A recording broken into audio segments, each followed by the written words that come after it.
इसको कैसे देखा जाना चाहिए? रोहन, क्या प्रधानमंत्री की इस तरीके की चुनाव के दौरान होने वाली जो गतिविधियां हैं, जो उनके इवेंट्स हैं, क्या ये विपक्ष को लेवल प्लेइंग फील्ड से वंचित करते हैं?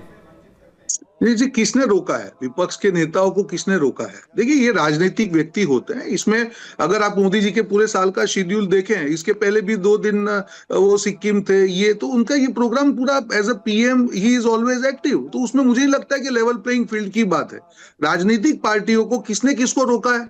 जनता के सामने आप किसी भी रूप में जा सकते हैं, उनका प्री निर्धारित कार्यक्रम था। तो मुझे नहीं लगता है कि हर चीज पे सवाल उठाना चाहिए। मुद्दे पे आपकी राजनीति होनी चाहिए। अच्छा, दूसरी बात, आप सवाल विपक्ष ये कहता रहा कि ये तो महिला आरक्षण को लेके पहले ही पास हो चुका है संसद में बिल। ये दूसरे तरीके से डिलिमिटेशन के चेहरे पर महिला आरक्षण का जो है वो मुखौटा लगाकर एक दूसरी चीज पास कराना चाह रहे थे, उसमें वो हमने होने नहीं दिया। और इसको महिलाओं के आरक्षण को की राह में रोड़े के तौर पर विपक्ष को दिखाना, ये जायज है क्या? बिल्कुल। आप मुझे बताइए, 75 साल से देश आजाद हुआ है। आज ज्यादातर किसकी सरकार थी? कांग्रेस या उसके साथियों की थी। कितनी बार उन्होंने प्रयास हुआ, आपको तो जानते हैं हिस्ट्री, कितनी बार प्रयास हुआ महिला आरक्षण दिलाने का और नहीं हुआ। जब आपकी नीयत ही साफ है, सबको मिलकर टेक्निकल रीजन से इसको रोकना नहीं चाहिए था। डिलिमिटेशन भी होने ही वाला था। आपने 2 मुद्दों को अगर देखेंगे टेक्निकली, तो राज्य दक्षिण के राज्यों की बैठक घटने का मुद्दा एक साइड था और एक बार महिला आरक्षण की बात थी। जब सरकार ने दोनों को एड्रेस करने का साथ में अगर प्रयास किया, तो आपको ये हो गया कि अगर ये पास हो गया तो बीजेपी को राजनीतिक फायदा हो जाएगा, क्योंकि आपको लगा कि ये बिल पास होने से आपको राजनीतिक नुकसान होगा। आपने आपके राजनीति के फायदे नुकसान के चक्कर में महिला आरक्षण बिल को रोक दिया। ये पूरे देश की जनता आइए अब इसका जवाब भी ले लेता हूं। कोई इलीगल तो नहीं था संजय सरकार जी, इलीगल ही था, वो भी होने ही वाला था। उसके साथ में सीटें बढ़ने के साथ में प्रधानमंत्री के पूर्व निर्धारित कार्यक्रम होते हैं, विपक्ष का को लेवल प्लेइंग फील्ड से कोई इससे वंचित नहीं किया जाता। और दूसरे, ये बात सही है कि नियत नहीं थी, इसलिए टेक्निकल मामलों में उलझाकर महिला आरक्षण बिल को आखिरकार नहीं पास होने दिया गया। जवाब बहुत जल्दी से संजय जी।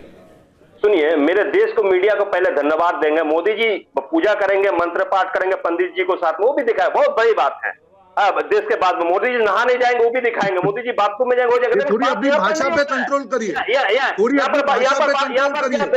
आप अपनी वाणी विलास को अपने तक सीमित रखें, उससे ज्यादा ना बात करें संजय जी। आपके बीच में नहीं बोला, भाषा पे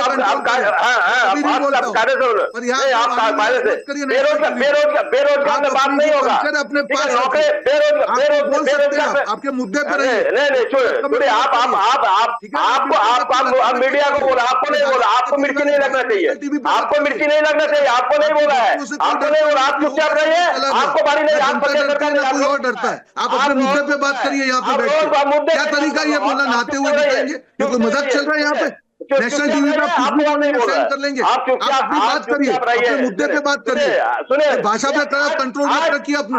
ये तरीका नहीं है आपका दादागिरी वाली भाषा का। सुनिए, क्या तरीका है आपका? नहीं, इसका ये असल में नहीं, ये इस तरीके से कोई फैक्ट नहीं पहुंच पाएगा। लेकिन ये जो आप संजय जी नहीं, आप बात ऐसी वाकई कह रहे हैं। संजय जी, एक बात सुनिए आप। संजय जी, ये जो बार बार फिर इस तरीके में मेरे को आवाज डाउन करना पड़ेगा। अगर आप बात ही नहीं सुनेंगे तो मुझको आवाज आपकी रोकनी पड़ेगी।